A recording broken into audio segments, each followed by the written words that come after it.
Hello friends, hope सब बढ़िया होंगे। तो आज हम करेंगे सेल का पार्ट 3। इसमें हम कुछ ऑर्गेनेलीज के बारे में पढ़ेंगे। तो हमारी सबसे पहले कौन सी ऑर्गेनेली है? प्लास्टिड्स। कौन सी है? प्लास्टिड्स। जो ये प्लास्टिड्स हैं ये सिर्फ और सिर्फ प्लांट सेल में प्रेजेंट है। Only in plant cell. ये एनिमल सेल में प्रेजेंट नहीं होते। जो प्लास्टिड्स हैं ना वो 3 तरह के होते हैं। प्लास्टिड्स कितनी तरह के होते हैं? 3 तरह के। Leucoplast, chromoplast and chloroplast. कितनी बार तीनों में डिफरेंस भी पूछ लेते हैं, कई बार इसमें से वन मार्क क्वेश्चंस भी बनते हैं, वो मैं आपको आगे आगे बताऊंगी। अब है ल्यूकोप्लास्ट। ल्यूको मतलब कलरलेस। ल्यूको यानी कि कलरलेस, प्लास्ट मतलब प्लास्टिड। ल्यूकोप्लास्ट ये कलरलेस प्लास्टिड होता है, ठीक है। क्रोमो यानी कि कलर्ड, ये कलर्ड प्लास्टिड्स होते हैं। इसमें कौन कौन से होते हैं colour? Yellow, orange and red. Next is chloro यानी कि ग्रीन। इसमें ग्रीन कलर के प्लास्टिड्स प्रेजेंट होते हैं, ठीक है। अब जो ल्यूको है इसमें कोई भी पिगमेंट नहीं प्रेजेंट, क्योंकि अगर कोई पिगमेंट प्रेजेंट होएगा तो वो कलर देगा। अब ये कलरलेस है तो इसमें कोई भी पिगमेंट नहीं प्रेजेंट। क्रोमोप्लास्ट में हमारे 2 पिगमेंट्स प्रेजेंट हैं। वन इज जेंथोफिल के कारण येलो कलर आता है, और दूसरा कौन सा प्रेजेंट है? कैरोटीन, जिसके कारण ऑरेंज रेड कलर आता है। आपसे जो ये हैं दोनों पिगमेंट्स, इसमें से 1 मार्क क्वेश्चन या एमसीक्यू बेस्ड क्वेश्चन ज़रूर आ सकता है। और क्लोरोप्लास्ट में कौन सा पिगमेंट प्रेजेंट है? क्लोरोफिल। कौन सा पिगमेंट प्रेजेंट है? क्लोरोफिल। अब तीनों में क्या करेंगे? तीनों के फंक्शंस। जो ल्यूकोप्लास्ट है वो सिर्फ और सिर्फ स्टोरेज का काम करेगा। किसको स्टोर करेगा? स्टार्च को।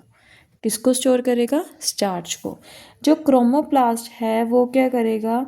जो जैसे इंसेक्ट्स हैं, बर्ड्स हैं, सबको अट्रैक्ट करेगा फॉर द पॉलिनेशन।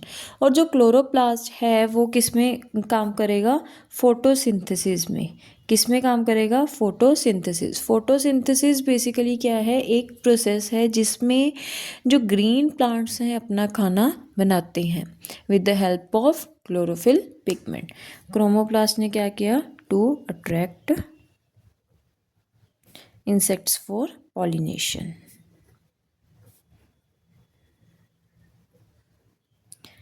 अब एक क्वेश्चन और आता है, जो क्लोरोप्लास्ट है उसके पास अपना डीएनए प्रेजेंट है। क्या है? अपना डीएनए प्रेजेंट है। हमने अभी तक 2 ऑर्गेनेलीज पढ़ी जिसके पास अपना अपना डीएनए है, एक माइटोकॉन्ड्रिया और दूसरा क्या है? क्लोरोप्लास्ट। दोनों में ही अपनी अपनी एबिलिटी है कि ये रेप्लिकेट करके, डिवाइड करके नए नए जो सेल्स हैं उनको बना सकते हैं। हमारी नेक्स्ट ऑर्गेनेली है वैक्यूल्स। क्या है? वैक्यूल्स। वैक्यूल्स प्लांट सेल में बहुत प्रोमिनेंट होती हैं, मतलब बहुत बड़ी बड़ी होती हैं, सेंटर में होती हैं। ये क्या है? सेल का जो लिक्विड है, वाटर है, कोई भी सब्सटेंस है उसको क्या करेंगे? ये स्टोर करती हैं। तो बेसिकली जैसे हम कह सकते हैं कि एज अ सैक काम करेंगी, ठीक है। तो वैक्यूल्स में जो ये वाटर है या लिक्विड्स है जो भी ये स्टोर कर रहे हैं उसे हम क्या बोलते हैं? Cell SAP. ये प्रोमिनेंट किस में होती हैं? प्लांट सेल में। किस में होती हैं? प्लांट सेल में। और एनिमल सेल में कई बार प्रेजेंट होती हैं, कई बार नहीं भी होती, बट प्लांट सेल में ये बहुत इंपॉर्टेंट होती हैं। Next is nucleus, the most important topic. The most important topic is nucleus. ये सेल का इम्पॉर्टेंट पार्ट है, मोस्ट इम्पॉर्टेंट पार्ट है। जैसे हमें को क्या होता है? ब्रेन, वैसे ही सेल में क्या होता है? न्यूक्लियस। यही जो भी सेल ने कोई भी प्रोसेस करना है, चाहे वो डाइजेशन का है, कोई भी प्रोसेस है, वो कौन कंट्रोल करेगा?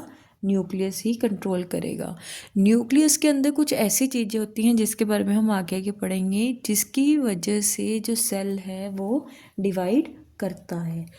न्यूक्लियस के बीच में ही क्या होते हैं, जीन्स प्रेजेंट होते हैं। हम कहते हैं ना कि ये जीन आपका अपने फादर से आया है, आपका अपने मदर से आया है, तो ये जो जीन्स हैं वो भी किस में प्रेजेंट हैं, न्यूक्लियस में ही प्रेजेंट है।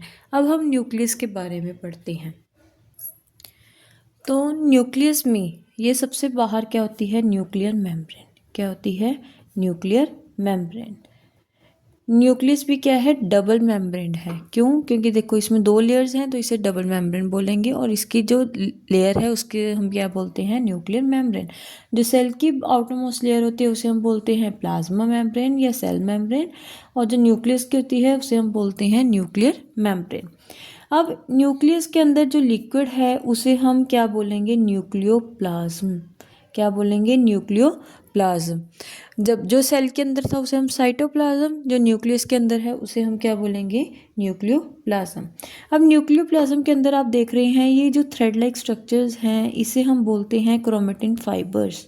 क्या बोलते हैं, क्रोमेटिन फाइबर्स। जो ये क्रोमेटिन फाइबर्स है ना ये मोस्ट इम्पॉर्टेंट हैं। क्यों, क्योंकि क्रोमेटिन फाइबर्स ही एक टाइम पे आके क्या बन जाते हैं, क्रोमोसोम्स। क्या बन जाते हैं, क्रोमोसोम्स। क्रोमोसोम्स की ही हेल्प से जो हमारे करैक्टर्स हैं, जो अपने फादर्स या मदर से, जो अपने पेरेंट्स से बच्चे में आते हैं, तो जो क्रोमोसोम्स हैं, क्रोमोसोम्स के ऊपर क्या प्रेजेंट होते हैं, जीन्स। क्या प्रेजेंट होते हैं, जीन्स। यही क्रोमेटिन फाइबर, क्रोमोसोम, जीन्स, इन्हीं की ही वजह से जो करैक्टर्स हैं हमारे पेरेंट्स से ऑफस्प्रिंग में आते हैं। अब इसके बाद हमारी जो ऑर्गेनेलिज हैं वो क्या होगी, ख़त्म। अब 2 तरह के जो सेल हैं ना वो 2 तरह के होते हैं। कौन कौन से होते हैं, one is prokaryotic cell and another one is eukaryotic cell. अब पहले इन दोनों सेल्स के बारे में पढ़ते हैं।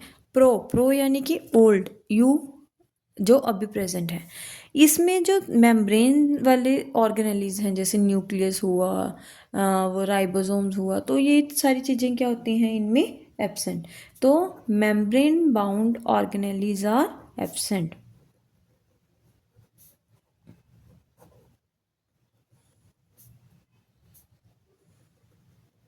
और यू में क्या होती हैं, ये प्रेजेंट होती हैं।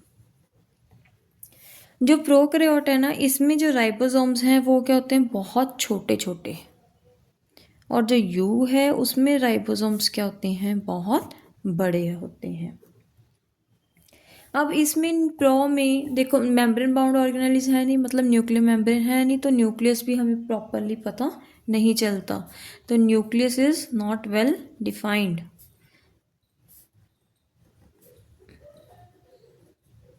और इसमें देखो हमें प्रॉपरली पता चलता है।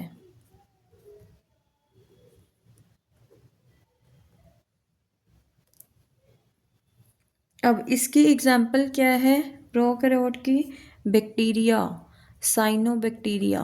ये एग्जाम्पल्स ज़रूर याद करनी है, ये एमसीक्यू बेस्ड बहुत आता है। और यूकैरियोट में क्या है, amoeba, plants, animals, human beings, कुछ भी लगा लो, सारे क्या हैं हमारे यूकैरियोटिक सेल्स हैं।